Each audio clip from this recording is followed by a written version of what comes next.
Au début de l'histoire, on voit Jonathan et son père dans une partie de pêche. Et son père lui promet que pour célébrer son prochain anniversaire, ils iront pêcher en haute mer. Jonathan est tout content.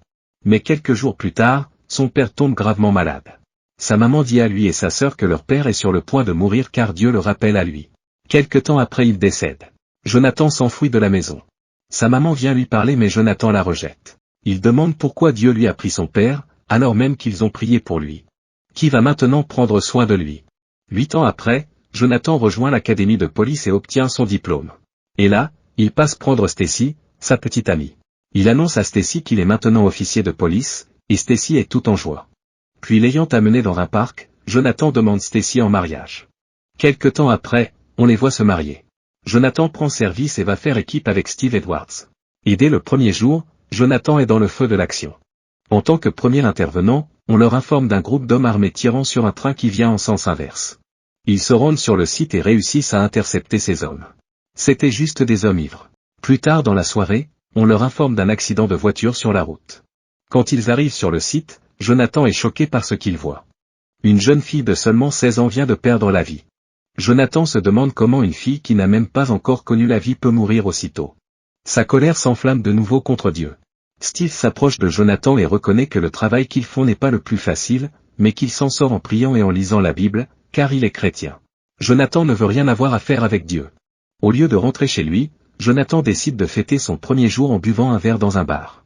Étant rentré, Jonathan dit à sa femme que son travail est différent de ce qu'il a appris en formation. Puis il continue à boire jusque tard dans la nuit. Il est hanté par la mort et la dépravation dont il a été témoin. Mais aussi par la mort de son père. Mais les journées d'après ne sont pas différentes. Jonathan est tout le temps confronté à d'innombrables scènes de mort aussi horribles les unes que les autres. Il tombe alors en dépression et développe une dépendance à l'alcool. Pendant ce temps, sa femme Stacy prie pour lui. Malgré la dépression qui le noie de plus en plus, Jonathan fait bien son travail. Il reçoit même une promotion. Jonathan a maintenant une moto pour son service. Ses collègues le félicitent. Mais juste quelques instants après, Jonathan va vivre une nouvelle scène atroce. Un autre accident, une femme et son petit enfant. Dans la scène d'après, on voit Jonathan dans un supermarché, il achète beaucoup de bouteilles de bière qu'il cache à la maison. Puis on le voit de plus en plus boire les boissons fortes au bar comme à la maison. Ses journées de travail sont si dures pour lui, qu'il cherche un refuge dans l'alcool, au point d'en devenir esclave. Jonathan ne s'occupe même plus de sa femme. Un jour, il apprend que Stacy est enceinte, Jonathan est si content qu'il court la retrouver dans son lieu de travail. Quelque temps après, Stacy accouche d'une fille. La venue de cet enfant aide Jonathan à sortir de la dépression. Jonathan essaie même de renoncer à l'alcool. Il ramasse toutes les bouteilles qu'il avait cachées dans sa maison et les met à la poubelle. Mais c'est plus fort que lui. Juste quelque temps après, Jonathan va chercher les bouteilles qu'il avait jetées et recommence à boire. Toutefois, il n'est plus dépressif. Quelques années plus tard, Stacy est à nouveau enceinte et Jonathan est décoré officier de l'année. Mais dans la scène suivante, Jonathan va à nouveau perdre les pédales. Daniel, un de ses anciens camarades a été tué dans un accident. Jonathan est en colère et s'en prend à l'homme qui était impliqué dans l'accident. Brûlant de colère contre Dieu, il s'en va voir le pasteur et demande où était Jésus lorsque son camarade se faisait tuer. Et puis, il ne comprend pas pourquoi la famille de Daniel n'est pas en colère contre Dieu. Le pasteur répond que ce n'est pas Dieu qui a tué Daniel, mais que nous vivons dans un monde où règne le péché et que le diable en profite pour nous faire souffrir. Mais que Dieu est toujours là, pour protéger et consoler les cœurs de ceux qui se confient en lui. Jonathan n'aime pas les réponses du pasteur et préfère s'en aller. Dans la scène d'après, Stacy fait une fausse couche. Dear God, hear us as we pray for the Hickory family as they have lost their angel. We pray for their... Cette tragédie bouleverse Jonathan et le replonge dans une dépression profonde. Il se détourne encore plus de Dieu, mais aussi de sa famille. Il ne s'occupe plus ni de sa femme, ni de sa fille. Dans son boulot, Jonathan viole le code de moralité de la police et trompe sa femme. Puis, il est convoqué par son patron. Des détectives des affaires internes l'accusent justement d'avoir violé le code de moralité de la police et une enquête est ouverte contre lui. Il risque un licenciement si les faits sont avérés. L'idée de perdre son travail le fait paniquer, Jonathan ne peut même pas rentrer à la maison. Son fardeau est devenu si lourd qu'il veut mettre fin à tout ça en se ôtant la vie. Pendant ce temps, Stacy prie à la maison demandant à Dieu de ramener son mari sur la bonne voie. Jonathan renonce finalement au suicide, puis décide de rentrer voir le pasteur. Il dit au pasteur qu'il est sur le point de perdre sa femme parce qu'il l'a trompée. Le pasteur dit que Jonathan se retrouve dans cette situation parce qu'il a laissé le diable entrer dans sa vie. Et le voleur ne vient que pour dérober, égorger et tuer. Il lui dit de reconnaître ses faiblesses et de s'abandonner à Jésus, car lui seul peut le sortir de cette situation et faire de lui un homme nouveau. Jonathan semble avoir écouté le pasteur. On le voit avec sa femme Stacy, il s'excuse pour son mauvais comportement et promet d'être un meilleur mari et père. Mais il ne dit rien sur sa situation au travail. Dans la suite, on le voit passer plus de temps avec sa famille. Puis il reçoit un appel de son patron qui l'attend dans son bureau, les résultats de l'enquête sont disponibles.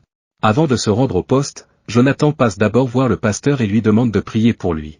Le pasteur dit qu'il l'avait déjà prévenu des conséquences de ses actes et que Jésus ne va pas les annuler. Par contre, Dieu promet de l'aider à surmonter ces conséquences. Quand Jonathan arrive au poste, son patron lui annonce son licenciement immédiat, et reprend sa plaque.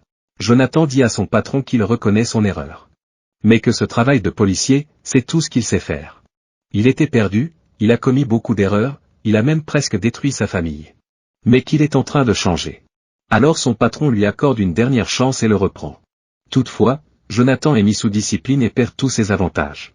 À la maison, Stacy lui demande pourquoi il a été relégué au service de patrouille nocturne. Jonathan répond juste qu'il a eu quelques soucis au boulot mais que tout va très vite s'arranger. Maintenant, Jonathan fait la patrouille de nuit. Un jour, alors qu'il est à la poursuite d'un bandit, Jonathan se fait surprendre et est à 2 doigts de se faire tuer. Heureusement pour lui, un de ses coéquipiers intervient juste à temps. Face à ce qui s'est passé aujourd'hui, Jonathan est tenté de boire l'alcool. Finalement, il y renonce. On le voit de plus en plus lire la Bible. Par la suite, on voit Jonathan qui arrive chez lui et pendant ce temps, sa femme et sa fille s'en vont sans même le regarder. Il demande à sa mère ce qui se passe.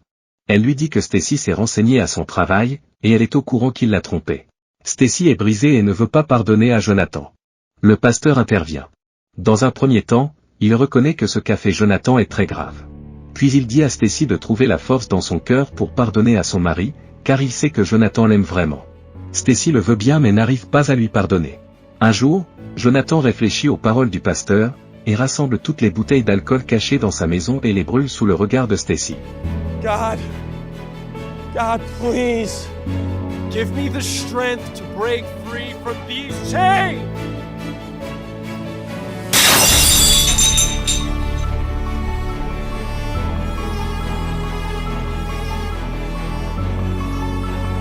Dans la suite, Jonathan décide de suivre une thérapie afin de se libérer des chaînes de l'alcoolisme.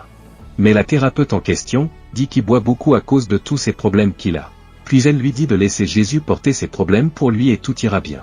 Jonathan dit qu'il veut juste que sa femme l'aime à nouveau. Une nuit, alors que Jonathan s'est endormi au salon, Stacy vient et voit la Bible dans sa main.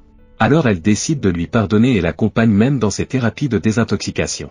Avec le temps, Jonathan réussit à surmonter toutes ces difficultés et 1 an plus tard, on les voit à nouveau réunis dans leur maison et cette fois, comme une vraie famille.